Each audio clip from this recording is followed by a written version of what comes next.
So we'll start with the Mangala Charana prayers and then I'll share the screen. Ajnanatimirandasya Jnananashalakaya Chakshurum Militam Yena Tasmai Sri Gurave Namaha.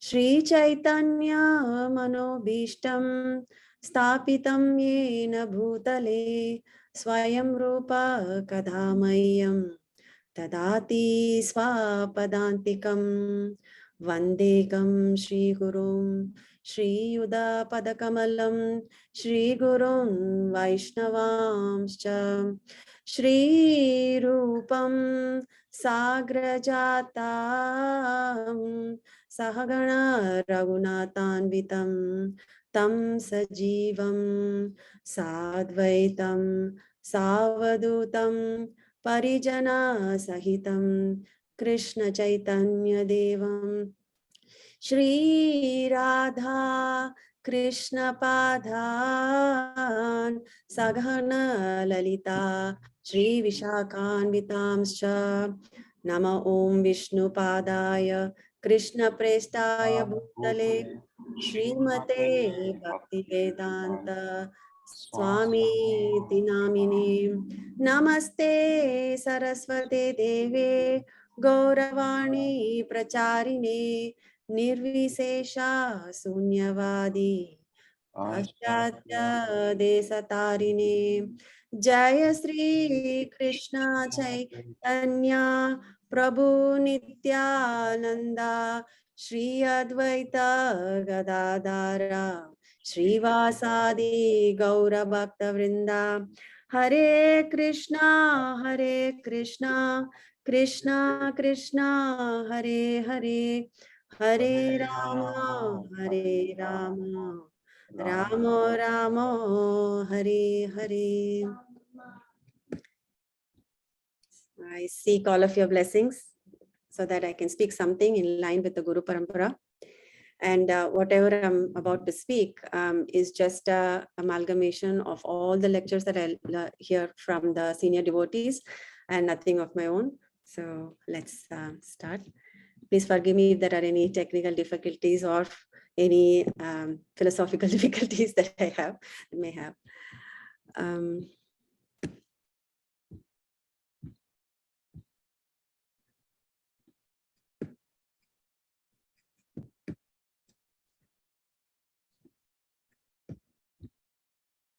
Okay, can everybody see? Yes, it's clear. Okay. So today's topic is we are continuing the teachings of Queen Kunti, verses 24 and 25. So verse 24. Vishan Mahagni Purushada Darshanat Asat Sabhaya Vanavasa Krichrata Mrude Mrudene Kamaharata Shrashto Draunastra Chastashma Hareya Birakshita. Translation. My dear Krishna. Just 1 second. My dear Krishna, your Lordship has protected us from a poison cake, from a great fire, from cannibals, from the vicious assembly, from sufferings during our exile in the forest, and from the battle where great generals fought. And now you have saved us from the weapon of Ashwatthama.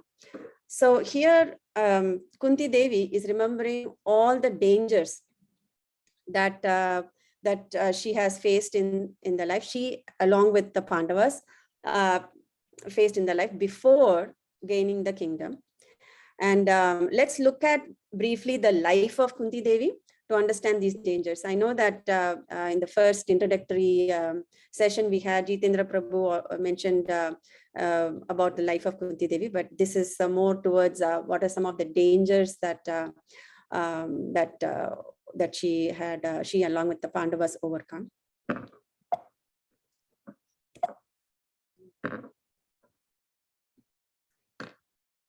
Okay, so she was born as Pritha to Surasena, but was later adopted by Kunti Bhoja, King Kunti Bhoja, when she was at the infant stage. So pretty much she never got to live with her biological parents. So when she was still very young, about like 8 years old, her father, Kunti Bhoja, engaged her in the service of the esteemed guests, usually demigods, and visiting from other higher planets, visiting the kingdom, the palace of Kunti Bhoja. And Kunti was asked to, in that line, Kunti was asked to serve Durvasa Muni. And at the end of the time when Durvasa Muni was about to leave, he was very much pleased with Kunti Devi's seva, that he gave her a boon that she can summon any demigod at any time, and she can beget a son or a child from that demigod. So Kunti, being very young and very curious, she wanted to test this boon. And so she looked at the sun and admired how beautiful the sun was. And then she summoned the sun god, Vivashwan, and she begot Karna, of course, without marital bonding. So being young and unmarried, she was scared, again, afraid of her parents, to care for a child and have a child before marriage. And so she sacrificed the child by putting Karna in a nice basket and letting go in the Ganges. So followed by that, at a marriageable, when she reached the marriageable age, she gets married to Pandu. And Pandu, King Pandu, gets a curse from killing a deer, who was a Muni disguised in the form of a deer. And the curse was that he would not be able to have any physical relationship with any of his wives. He had two wives, Kunti Devi and Madri. And that he would die if he did. So after a lot of thought, Kunti was advised to beget children through the demigods, using the same boon that she got from the Durvasa Muni when she was young, because there was no other way that she could have gotten the kid. So then she begets children from the demigods using the same boon from the Durvasa Muni. She called upon Dharmaraj or Yamaraj, and Yudhishthira was born. She called upon Vayu, or the wind god, and Bhima was born. She called upon Indra, king of heavens, and Arjuna was born. And the two other sons, Nakula and Sahadev, were begotten by Pandu himself with the other wife, Madri. And later on, Pandu died because of the curse at an early age. And along with him, Madri also accepted the Sati system of voluntary death along with her husband. So now Kunti Devi is left all alone with 5 children and was much grieving because both husband and the co-wife is gone, and now she's all alone. So Kunti Devi and her sons, after this point, were put into a lot of difficulty, one after another, for many, many years together. So first, Duryodhana poisoned Bhima. So these are some of the calamities that are mentioned in this verse itself, verse 24. So that's why we are going in detail about what are those sufferings. So Duryodhana poisoned Bhima and was tied up and thrown in water, under the water. So he was given a poisoned cake. So he landed on the underwater kingdom of the serpents, and where he got bitten by serpents. So since poison cures poison, he got cured. So initially he was poisoned by a cake, and then he got bitten by another serpent. So the poison kind of counteracted with each other, and Bhima was saved. And eventually Bhima also received a benediction from the king of the serpents that to have the strength of 100 elephants. So that's how, so pretty much the suffering kind of turned out, Krishna made it turned out to be a boon for Bhima. Then they were sent to the house of made of shellac, it's a flammable material. So the whole house is made of a flammable material. As soon as one touches the, or lights a match, the entire palace would just immediately catch fire. So this was conspired by Dhritarashtra along with Duryodhan. And but by the mercy of Lord, Vidura was able to help inform the Pandavas that about this, the house that's made of material that is flammable. So Pandavas did not retaliate from, staying in the palace, but because it was the order of the superior, who is Dhritarashtra, they considered him as the father. So they obeyed his order and moved into the house, knowing that it's very dangerous for their lives, and but secretly built a tunnel so that they could escape out of the tunnel in the event of the fire. So, and they did. So they escaped out of the fire, and there were maid servants staying there. There was a maid servant with 5 kids, small kids that were staying there in that house to help with all the chores. So unfortunately, they got burnt in the fire, and so when Dhritarashtra sent someone to make sure that the Pandavas are dead, they saw that one woman and 5 kids are dead. They found the burnt bodies of the 1 woman and 5 kids, and they assured that this must be Pandavas. So, but the Pandavas had eventually escaped through the tunnel that they had built because of the mercy of the Lord. And I'm sorry, that thing. Okay. So now, once they escaped in the forest, there was they encountered 2 man-eating demons. These are pretty much, they like only human flesh. So they are called Hidimba and Baka. So there was a terrible demon first called Hidimba, who was very fond of human flesh. So he's lived with this sister called Hirimba. And so he was smelling flesh, just like, we smell good food around us, like gulab jamuns and stuff. So he was smelling human flesh, and he was very excited. And and he sent his sister Hirimba to find out if there were any humans surrounding the surrounding area. So Hirimba went out, and she saw this handsome, powerful young Bhima. Bhima, and he fell in love with Bhima just by looking at him, the first first sight. So later on, Bhima killed Hidimba and married Hirimba by the order of Kunti Devi.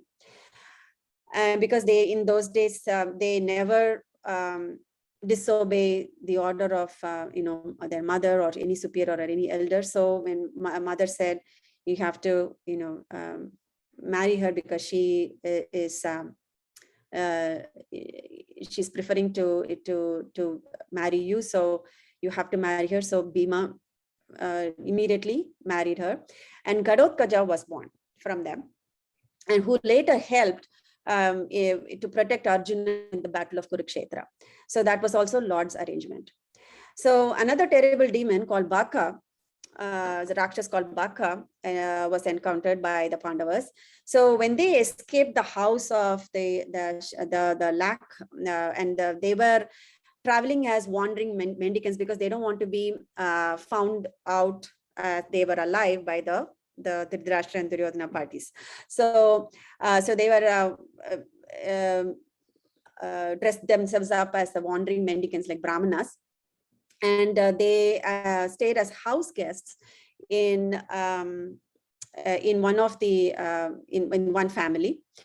And so one night, they happened to hear that family members in the dead of the night talking to each other, and they were talking about who should leave, who should be the one to be dying. So the head of the family member said, no, I should be the one to go, I should die today. And then the mother said, I should be the one. And then the kids one by one after one said, no, I should be the one to die. So Pandavas were intrigued. What are they talking about? Why should they die?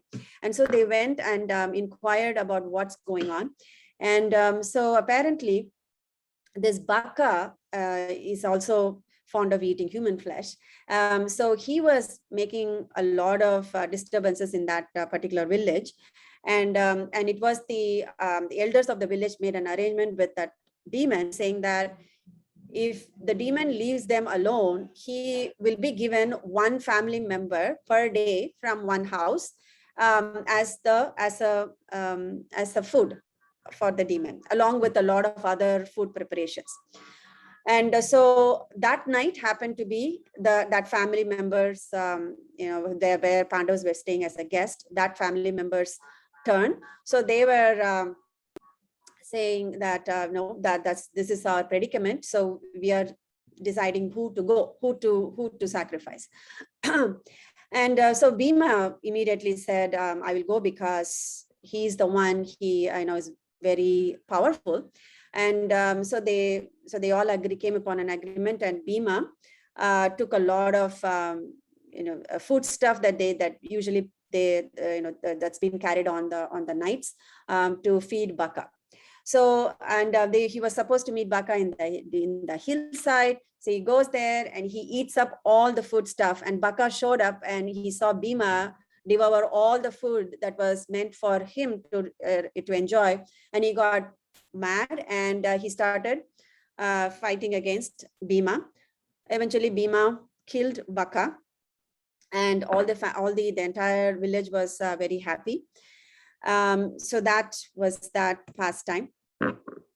And several years after that, so there was a place called Kandavaprastha, which was kind of burnt pretty much to a point where there can be no living organisms that can live, but due to some forest fire during earlier past time.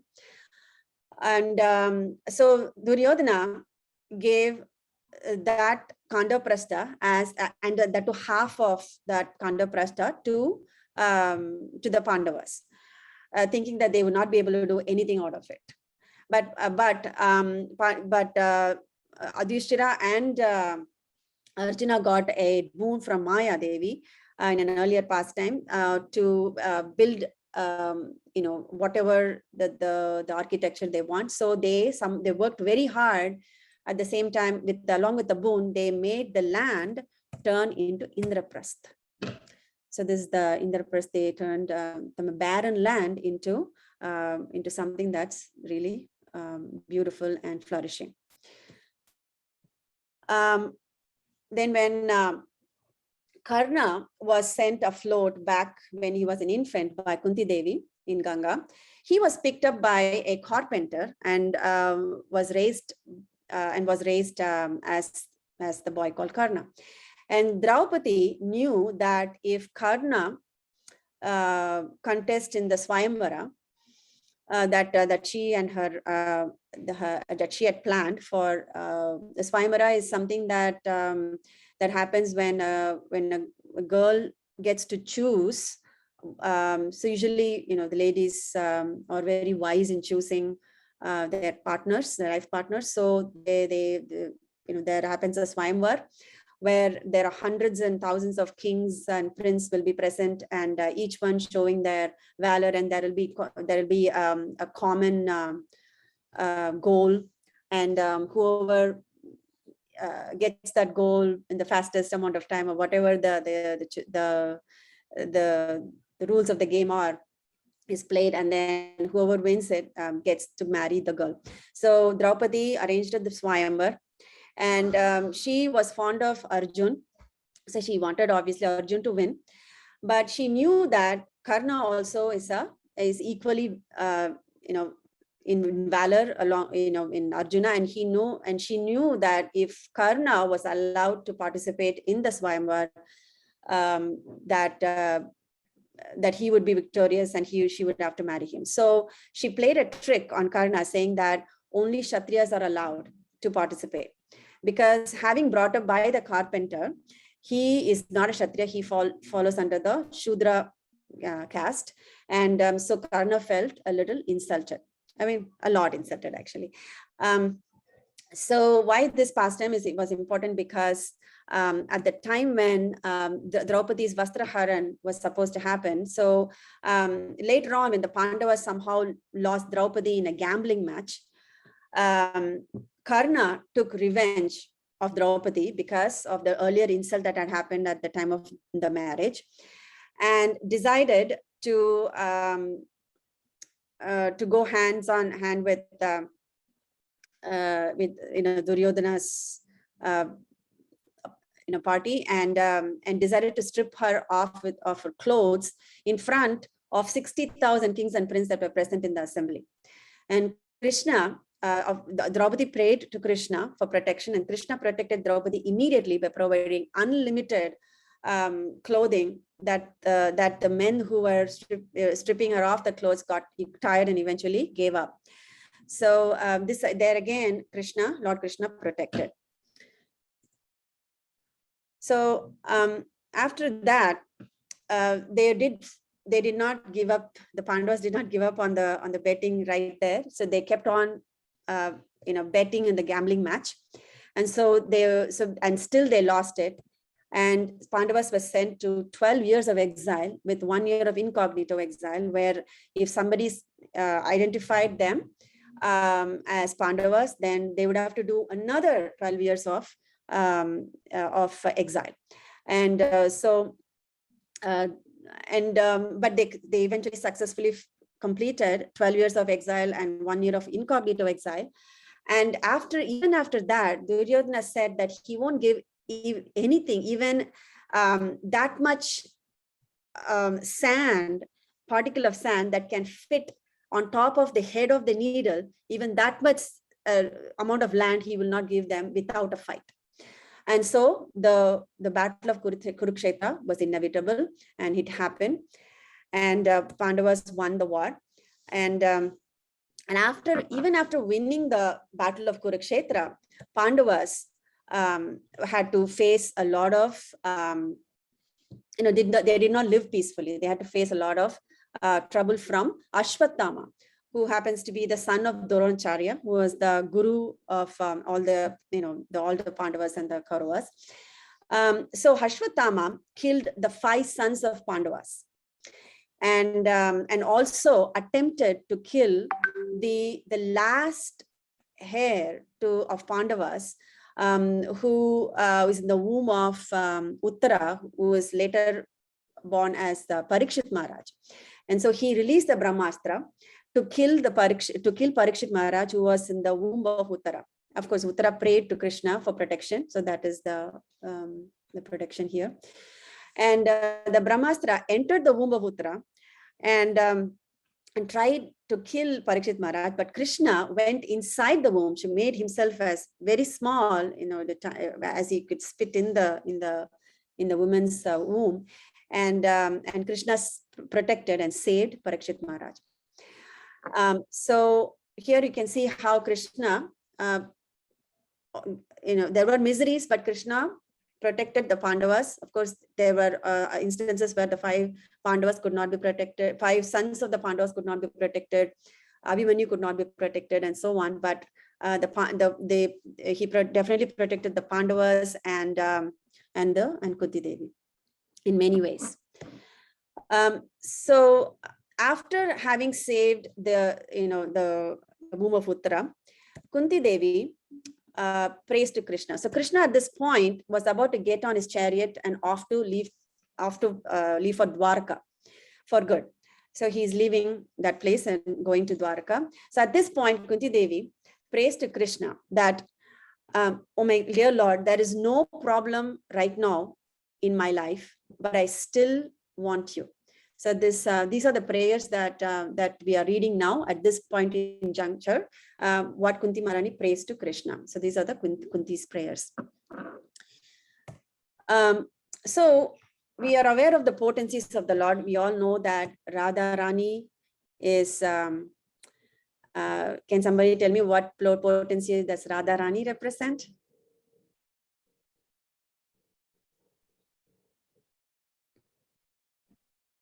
Pleasure potency. Yes, very good. Bliss potency of the Lord. And Kunti Maharani represents the success potency of the Lord. So this is mentioned in Prabhupada's purport in the same canto, 13th chapter, that Kunti Maharani represents is an incarnation of the success potency of the Lord. Now, one may wonder if Kunti Maharani had faced so many miseries from birth till old age, throughout, one after another, as we saw, how can she represent the success potency of the Lord? So why is Kunti Devi success potency, right?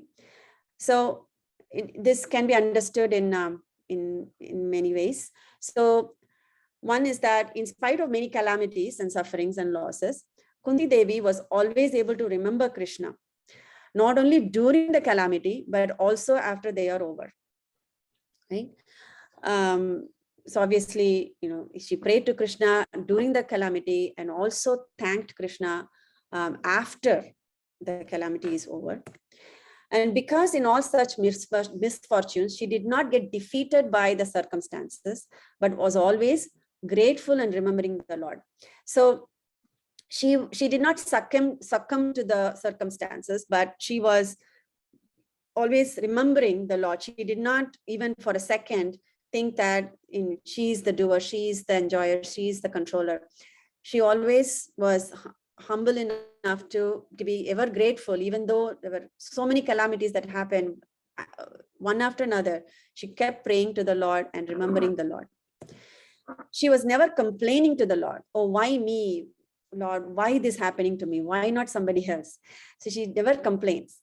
And the goal of life is to always remember Krishna and never forget Krishna. And if somebody can achieve this goal in both happiness and distress, then that person is considered as successful. So that, and you can see that Kunti Maharani is the embodiment of this third point, where she never ever forgot Krishna, even in any of the miseries or any of the joys that she faced, and also always remembered him.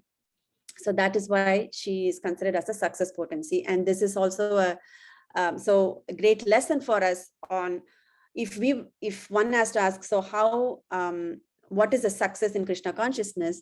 It is determined by, we can gauge ourselves by seeing how much we remember Krishna in a day. So we'll do a kind of an exercise towards the end on this around this topic. But we'll keep moving. And so the next verse is Vipada Santuta Shashvat Tatra Jagat Guru Bhavato Darshanam Yachyat Apunar Bhava Darshanam. Translation: I wish that all those calamities would happen again and again, so that we could see you again and again. For seeing you means that we will no longer see repeated births and deaths. So many people are afraid to recite this verse because it's asking for trouble, right? So, I'm not going to, pray for this. How can I pray? I'm already, knee deep or neck deep into trouble. I'm not going to ask for more trouble. But when Kunti Maharani prays like this, there are few ways to understand. One way to understand this is that no matter happiness or distress, the underlying point, the underlying principle that Kunti Maharani is expressing here is it's to remember Krishna in both joy and sorrow. And another way to look at this is that when we have calamities upon us, it is the best time to remember Krishna. So when we are suffering, our prayers will also be that much intense and that much deep. I mean, you can take for example, a simple example of, let's say we lose something that is very valuable for us. And we pray to Krishna that, please let me find that item, Krishna, please. It could be our bead bag, it could be something that's, that's very close to our heart.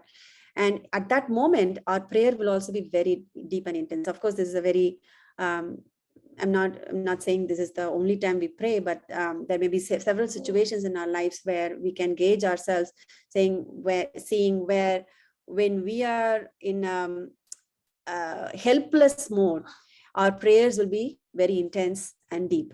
So this is also one way to understand that what the Devi is praying is that if calamities are the only way to have her pray to Krishna intensely and deeply, let it be so. So that is the mode of this. So for this reason, the material world is filled with danger, right? So it is like a test bed, right? We are being constantly tested. We have danger everywhere. That we can put ourselves into trial, saying, oh, did we remember Krishna at that time, right? So that leads to our next question. What is the real danger? Can anybody answer? What is the real danger in our lives?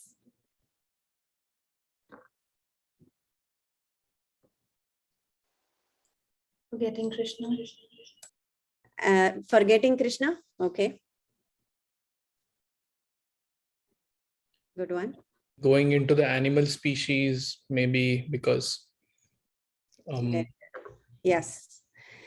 So very good. That is the thinking that we are the controller, or we are the. Yes, those are definitely dangers of forgetting, of thinking that we are the controller and we are the enjoyer and enjoying aloof from Krishna. All those are dangers, but the actual real danger is the one that Jitendra Prabhu mentioned, is the repetition of birth and death, and even in that, risk of losing the human birth, right? So this material world is full of dangers. Padam padam yad vipadam. In the it's mentioned in the Srimad Bhagavatam 10:14-58, where in every step in our lives there is danger just waiting for us, right? In Bhagavad Gita 8:15, Krishna says that this material world is full of miseries, dukkalayam ashashvatam, right? So our business here is to just quickly cross over the ocean of material miseries and go to the other side. So just like, if you are on a ship and if your goal is to go to the other side, if you're on traveling in a ship, and if your goal is to go to the other side, you won't be spending a lot of time in the ocean doing this and this, but you will just want to go to the other side, because there are many things that could go wrong in ocean travel. There could be any number of dangers. It could be sea creatures that may pop up and to swallow us, or there could be mighty winds that we could blow our ship off the course. So our business is to quickly cross over the ocean and go to the other side. So similarly, we are in the ocean of material miseries, and our job is to just finish our business quickly and go to the other side, right? We should try not to be disturbed by the material miseries. Now, in this point, in the purport, not in the purport, I'm sorry, in one of the lectures from Srila Prabhupada, Prabhupada mentions that Arjuna asks Krishna, I'm just going to read that so Arjuna is asking Krishna, whatever you're speaking, it is all right, that I'm not this body, I am soul.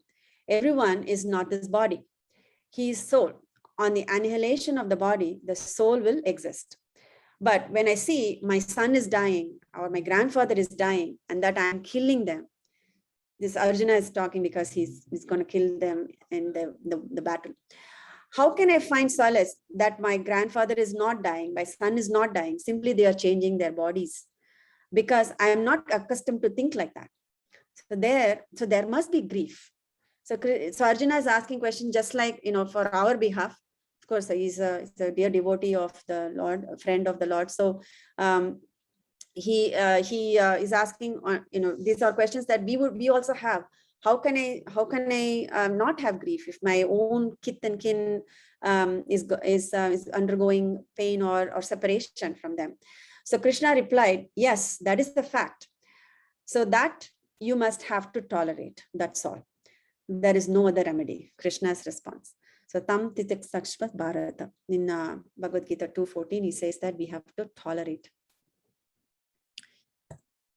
So why did Krishna let Pandavas suffer? Right. So this is like the you can say the $1 million question is why does Krishna let all these great devotees suffer?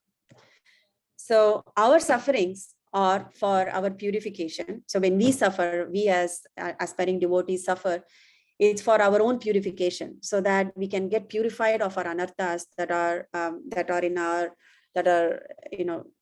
we come with in this life, and so that we can get closer to Krishna. Whereas when the great devotees they suffer, it's for their glorification. So why glorification? Because you can see that when they suffer, when Srila Prabhupada was suffering in his deathbed, or when other senior Vaishnavas, they go through cancer and other incurable diseases and they pass on, their sufferings are for their glorification, which means that Krishna lets advanced devotees like Pandavas go through sufferings to set an example for us and to show us how we should go through sufferings and still maintain our faith.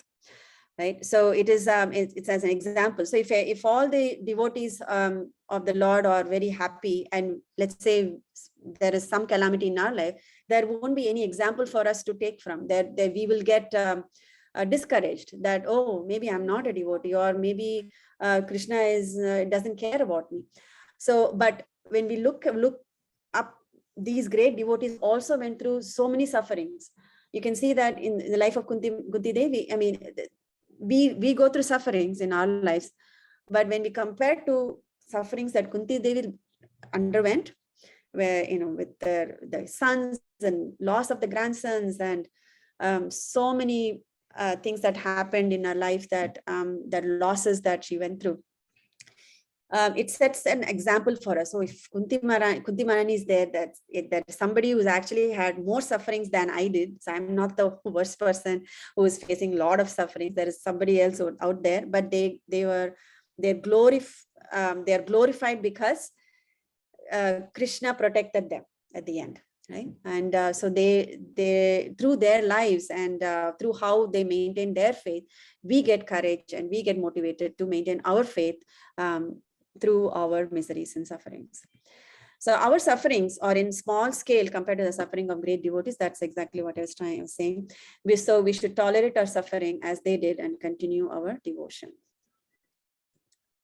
So how should we respond to such difficulties? Let's say the difficulties come upon us. How should we respond?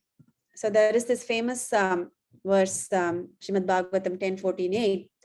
Tattenu kampam shushamikshmano bunjanayevatmakritam vipakam hridvagvapubir vidadan namaste jiveta yo muktipade sadayabhak. So this is a very powerful verse.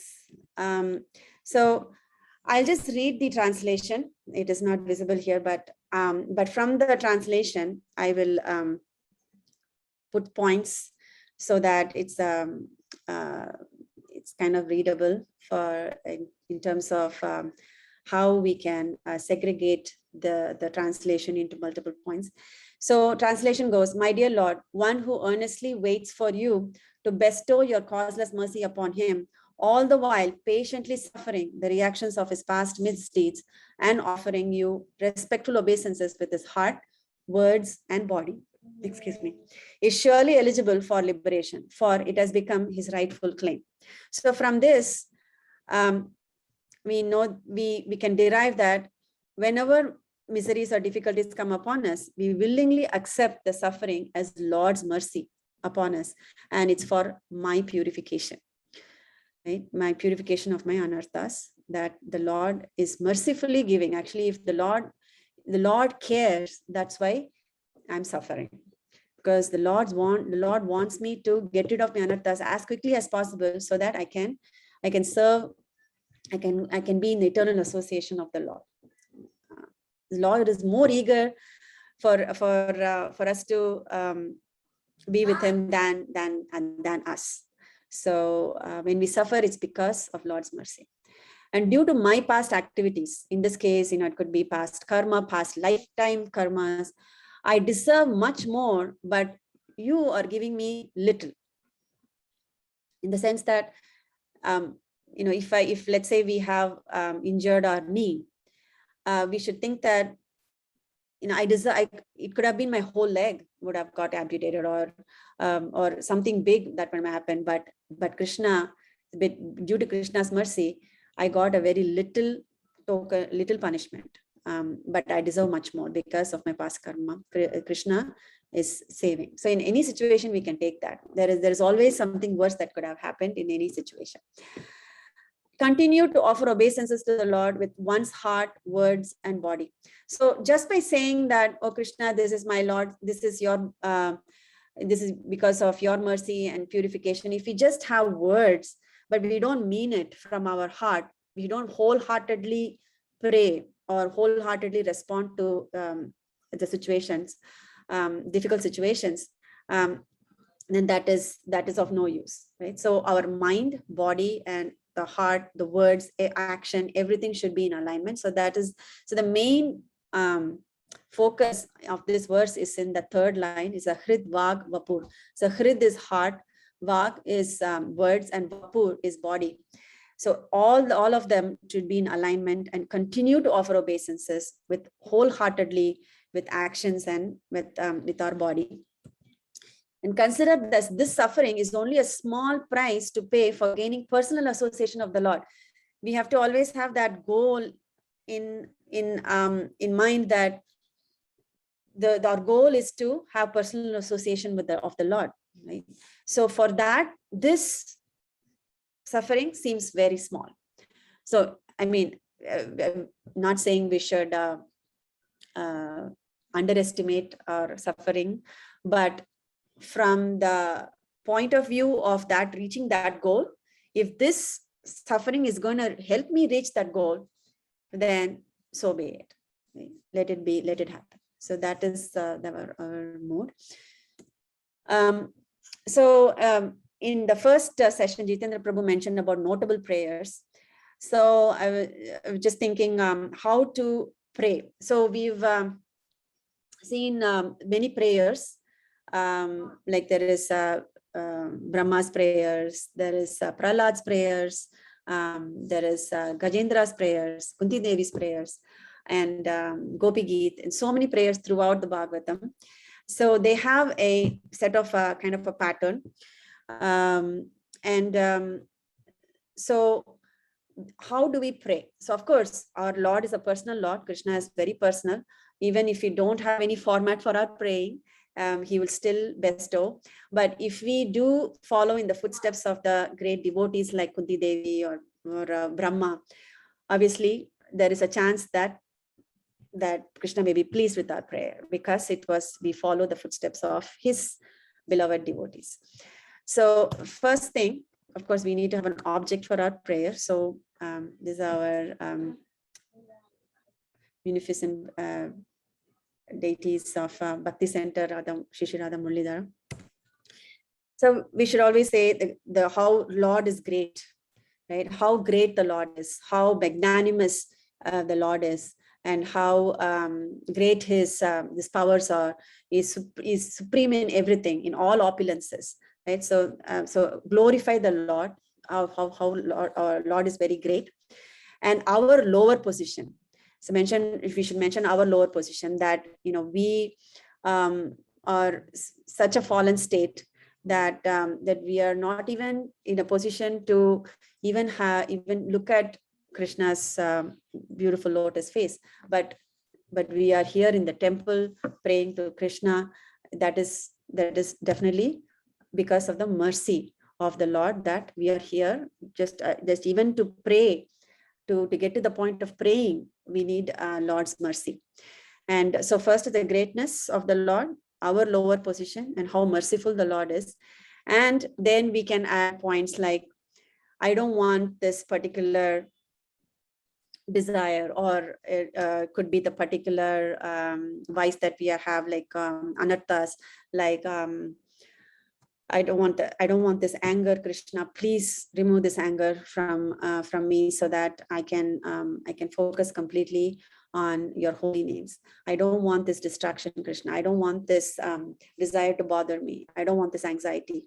So that is one level of prayer. Another thing will be, I specifically want this. I want my japa to be very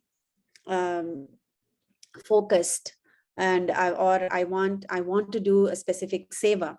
Please give me an opportunity. Or you can say, as many advanced devotees pray, I don't want anything except your pure devotional service. So there are many ways to pray.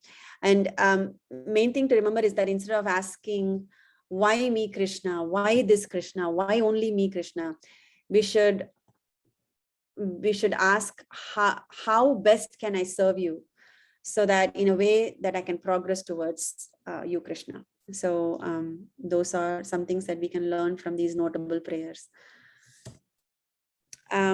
So His Holiness Bhakti Tirtha Swami said in one lecture that when calamity comes, don't use it as a hammock where you lie down and show the world how you're able to face so many difficulties, and that you're so great at facing them. You're such a great devotee, and we are such a great devotees that I'm able to, just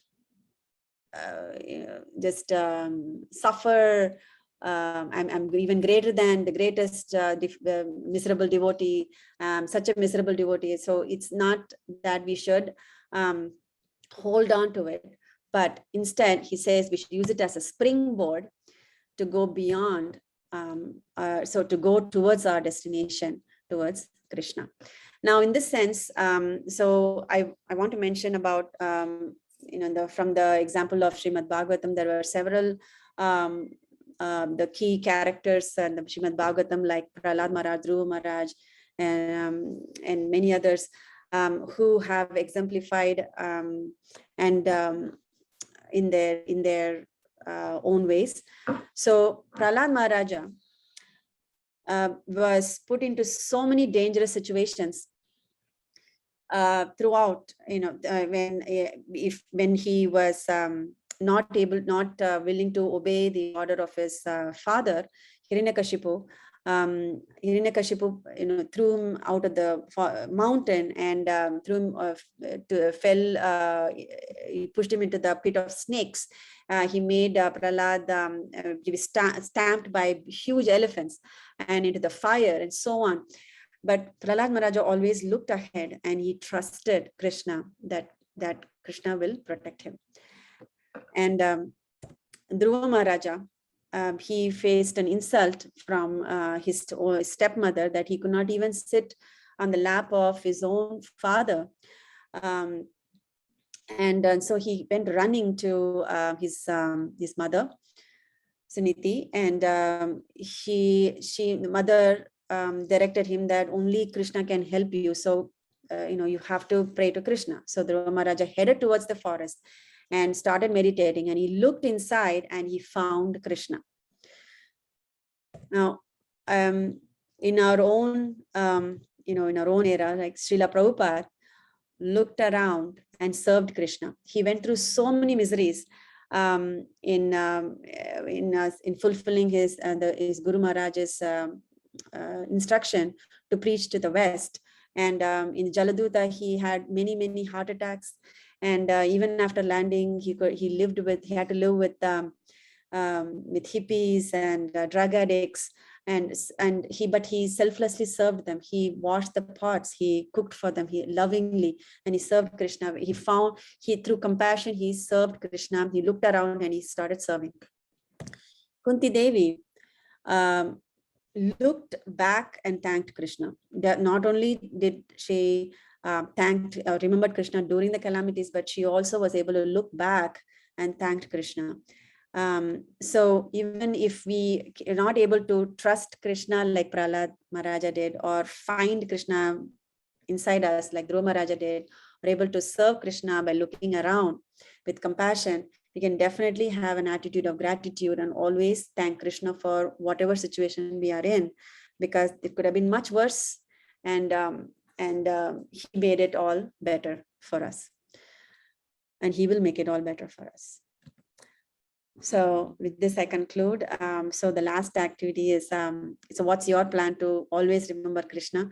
Please take a minute to reflect, and we can discuss in the discussion session. Thank you, and Hare Krishna.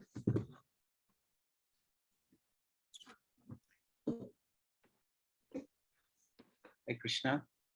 So that was a wonderful class. So many wonderful points. Does anybody have any reflections on how they plan to remember Krishna always? Please unmute and speak. Hare Krishna, Mataji. First of all, thank you so much. This was so meticulously prepared, and many points really hit me. Like one of the points was that was about the success potency. The success, like externally speaking, it was all calamity and failures for Kunti Maharani. But then the success in that is that she was remembering Krishna.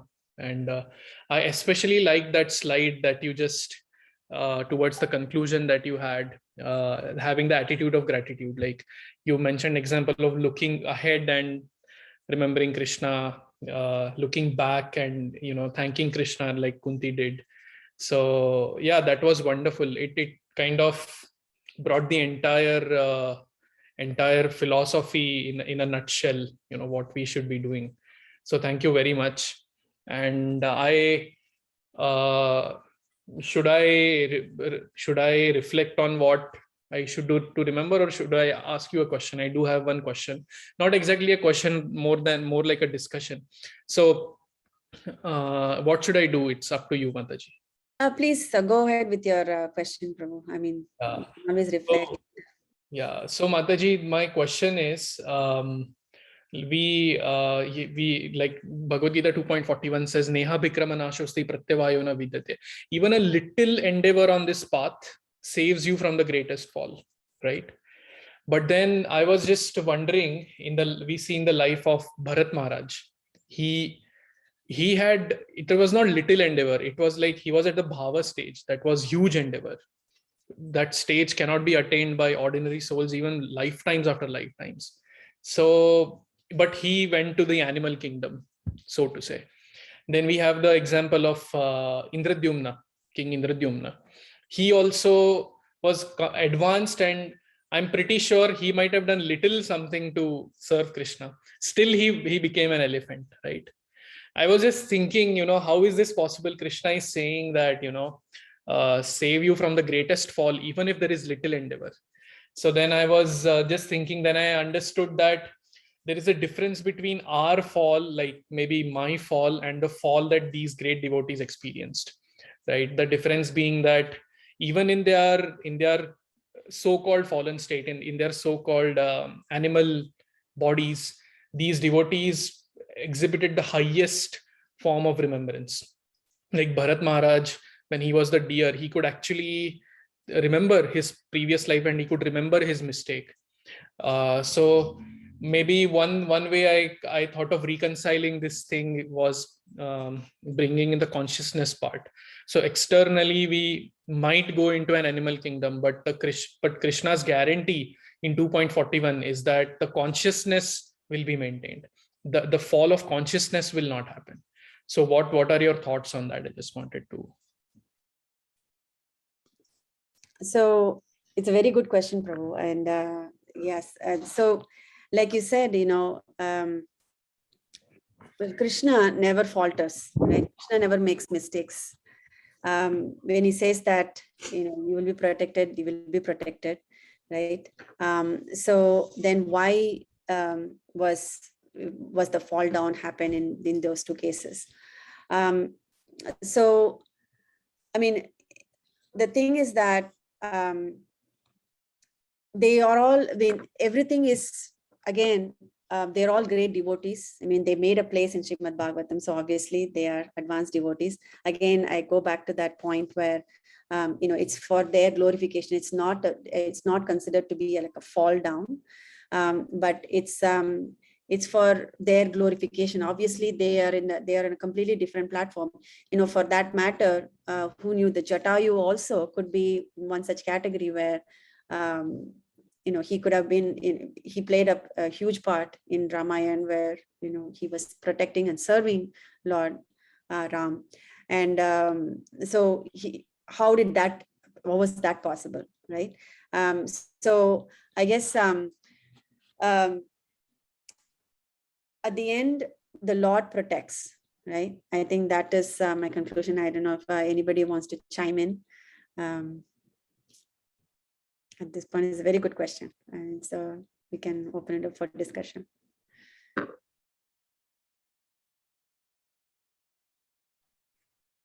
Yes, that one thing I do agree, Mataji, that these were like great souls, and Yeah.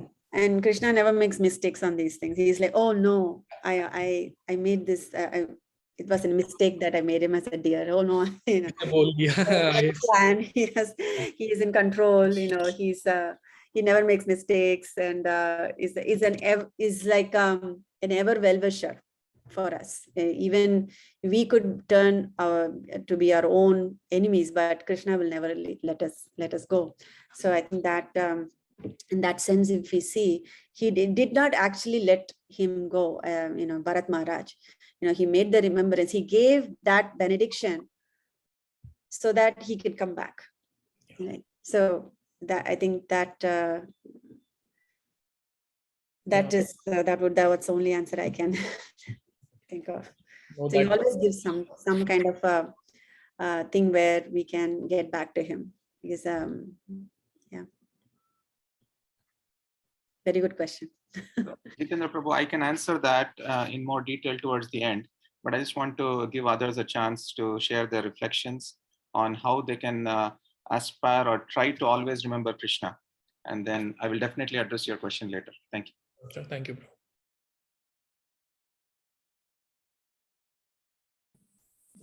Hare Krishna, Mataji. Thank you for amazing class. Really, as everyone is saying, like so many great points. Like every slide had something to learn. And I really feel like, because you being as a mother can only walk us through, with that lens. And like one of the best to give the class on the teachings of Queen Kunti, because you have that perspective. So really love the class. And I reflected and thought, like, also you shared in your slide that lots of time I think, like, why me only, to go through sufferings, or why not, like, I should get that, or I should. But then, like, I feel like I should pray and think, like, how can I serve you, Krishna, during those times?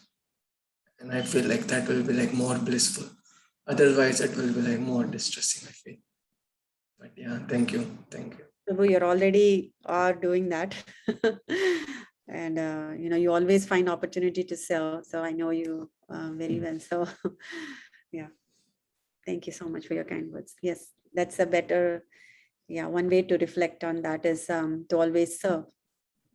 Think about serving attitude. Anybody else? Yes. Hare Krishna, Mataji. Thank you so much. Such a wonderful class. And some takeaways that I had was what you shared about having an attitude of gratitude from Bhakti Tirth Maharaj's book. Like, in the face of suffering, it can, rather than showing like how tolerant we are, how we can use it as a springboard and taking shelter of Krishna in that situation.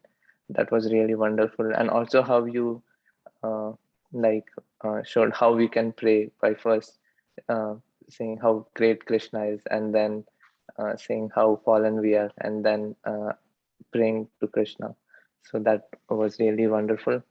And I reflected how I can remember Krishna more is, I think, by being more in association of devotees who are here. So by being a part of this Sangha.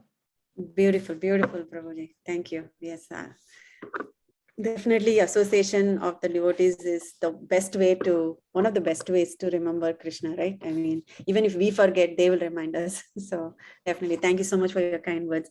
It's nothing of my own. It's all from getting from other lectures and, and transcriptions. So thank you. All the glories goes to whoever I listen to. Thank you.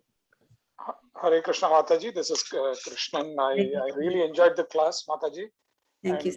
I want to reflect on the same point that you made about the success potency, which Kunti Maharani represents, which is just such an interesting point about how we can, how she represents success, which is remembering Krishna through all the difficulties is success. So coming back to your question about how we will, how I hope to remember Krishna at all times. I know this is really challenging, and it's a tall ask, but by I would say by seeing Krishna in everybody around me, which is also really hard because I sometimes see other people as being different. But constantly reminding myself to that there is Krishna and everybody around me. So that's what I hope to do, Mataji.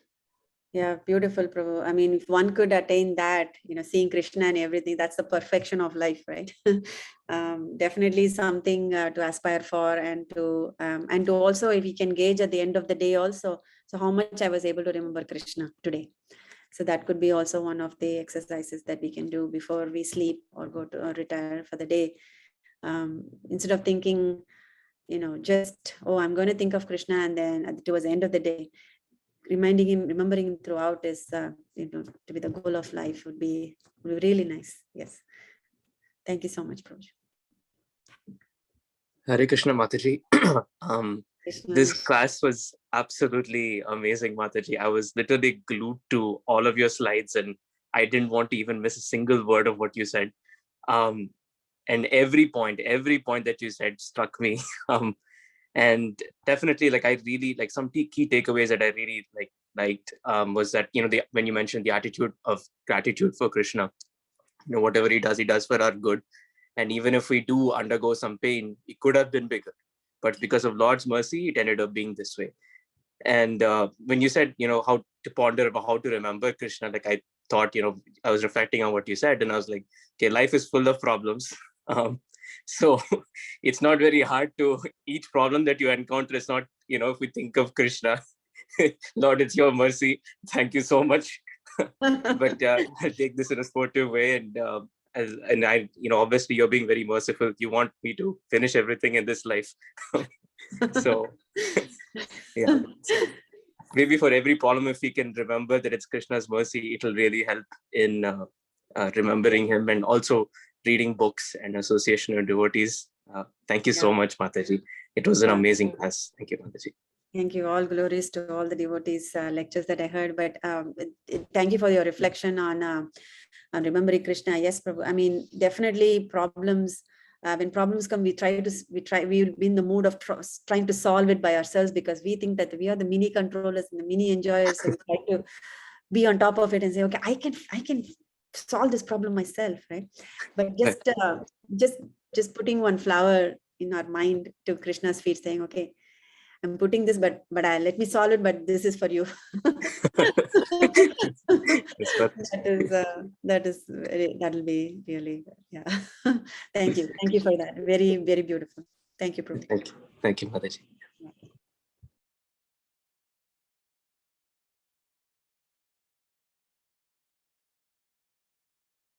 Shreya, so many people responded in the in the comments. So I'll just quickly read what Shreya Mataji said. Thank you, Mataji. Wonderful class today.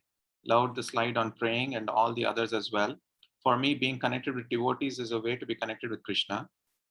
Before that, Athena Mataji mentioned that my mind is quite analytical and very detail oriented. Recently, I'm feeling a lack of spiritual nourishment from all my hearing. So my new effort and endeavor to remember and connect with Krishna is trying to find speakers, devotees who inspire me and touch my heart and grow my love for Krishna. Very nice. Then again, she also thanks you. Thank you so much, Nitya Kisori Mataji. I appreciate the Sangha so much. Have to sign off as I still have some rounds left to chant. Thank you so much. So Vrinda Mataji also says, Hare Krishna, thank you so much for this beautiful class. The way you recite the verses is so soothing and divine, and your storytelling is so engaging. And I really like how you explained that we should always be grateful to Krishna instead of complaining. Thank you all so much. Thank you. So I'll stop the recording and then I'll share. Oh, so sorry, Vinay Prabhu, go ahead. Yes. Thank you so much, Mataji, for amazing class. I missed initial part, but the later part I was hearing. I really like the point that these sufferings are meant to like enhance the glories of devotees, and that is so true. So my reflection is that gratitude that even like in good things as well as in suffering, seeing like it as mercy of Krishna I think will help me to remember Krishna more. And I also had one question, Mataji, that in this lecture we specifically discussed about sufferings of devotees, but throughout Bhagavatam we see that when Lord appeared as an avatar, he also suffered in some avatars he really suffered, like Rishabh Deva, like he was wandering through the streets, people were throwing stones at him, and then apparently he burned in the wildfire in a forest. And then Lord Ram, he suffered separation from Sita Maharani, and Lakshmana getting hurt. And then Parshuram also suffered in a variety of ways. He had to kill his own mother and all this. So how do I see that Lord himself goes through suffering when he appears in this world? How can we connect these two things, like sufferings of devotees and sufferings of Lord? Yeah, that's a very beautiful question, Prabhu. Honestly, I'm not qualified to answer, but this is just my humble attempt. Is that same thing goes for the Lord also. The Lord, when he, as a Lord Ram, goes through the suffering, that is also for his glorification, right? I mean, Lord does not get purified, definitely. So that is, we still talk about it. So it's not, it's just to show that it's not a bed of roses. The light is not a bed of roses. So even the Lord undergoes such difficulties. But the thing is that the difference is that the great devotees, when they go through suffering, they maintain faith towards Krishna. But when Krishna himself goes through that, it's by the arrangement of the providence. I'm not really sure how this can be explained. Gautama Prabhu, do you have any suggestions? Yeah, I can answer this also. If there's no other comments, then I can stop the recording, and then anyone who doesn't want to stay is welcome to leave. But I just want to quickly address these two questions. The first one by Jitendra Prabhu and the second one by Vinay Prabhu. So I'll stop the recording now.